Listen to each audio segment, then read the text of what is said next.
welcome to the Kathryn Convo, where I take you behind the scenes, answer your questions, and give myself the liberty to talk about whatever I want. Now, on social media this week, I've actually been getting a lot of questions about what I read and my bookshelves.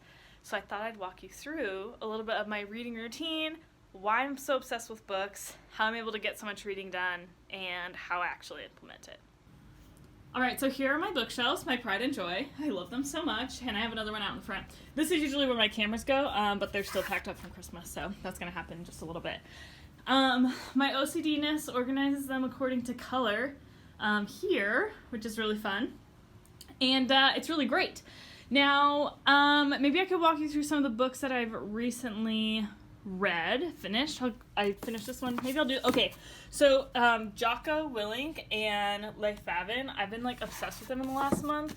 So I have I have 2 more books of theirs that I need to finish reading. But I love this book.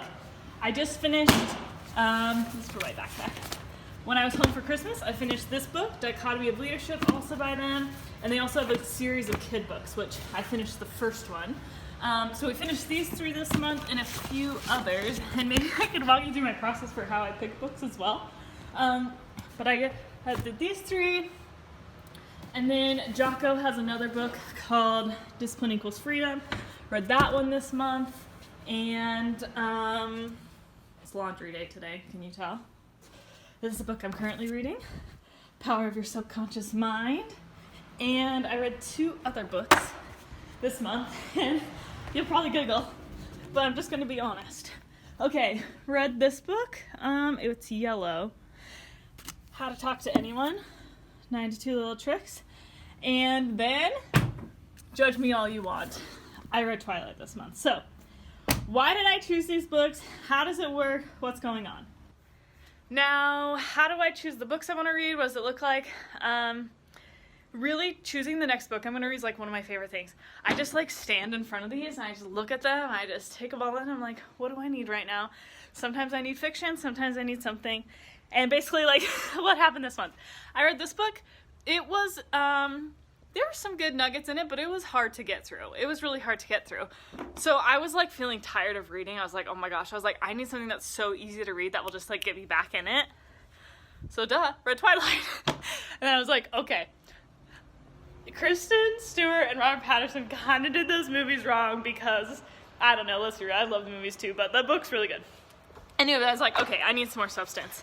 So then I read this one and I became obsessed. So I bought every single one of their other books and have been reading them since. And because it's what I needed. It was wow, all these things that he's talking about, this is exactly what I need right now. So I just love to pick these books. You can see I have another bookshelf here. Oh, I just love them so much. But one of the things that I do to help myself to read every day is there's 2 rules that I follow. I guess 3. Is every morning when I wake up, I read 20 pages. I just always do it. It's how I start. I read 20 pages. And it helps me to get my mindset in the right place, helps me to keep reading. The second thing that I do is I always read before I go to bed. I never have my phone in my bed. I just always read to go to sleep. And then the third thing, I think this is most important, I learned this from Ramit Sethi, who wrote a book called I Will Teach You to Be Rich. One of the best books I've ever read in my life. This is a book that changed the trajectory of my entire life. I'm going to do a whole video about that book one day. But he talks all about what does it mean to live a rich life. And you can just choose what that means. And one of his rules for living a rich life is that anytime he wants to get a book, he buys it. And I love that. So I do that too, within reason, but I do that as well. When I was at home for Christmas, if a book comes up or somebody recommends it, done, buy it. And it keeps me excited about it. Keeps me, earlier this morning, I bought The Art of War. It's a really old book by a Chinese war general. I don't know, Jocko, this guy that I've been reading about, he recommended it, so I said, yeah, let's do it. But that's just part of my rich life. And part of my rich life is reading and learning. Part of my rich life is spending time with people who know more than me. A really cheap way to do it is $7 via a book. Another part of my rich life is expansion always. And so anyway, that's my book process. Read 20 pages a day in the morning, read when I go to bed, and choose and just buy what I need to buy within reason. Like my book list on Amazon is like, I think it's like $3,000 right now. Sometimes I'm like, should I just buy it? And I'm like, no, Kathryn, pace yourself. But reading is one of the greatest joys of my life, and I think it's fun to read nonfiction, other fiction.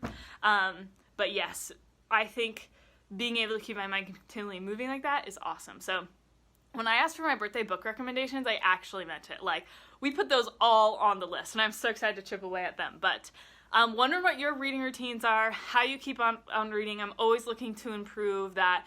I've never tried speed reading, like training. I think I kind of want to try it. Let me know how you guys incorporate reading, how you're able to do it so quickly, what it looks like for you, mostly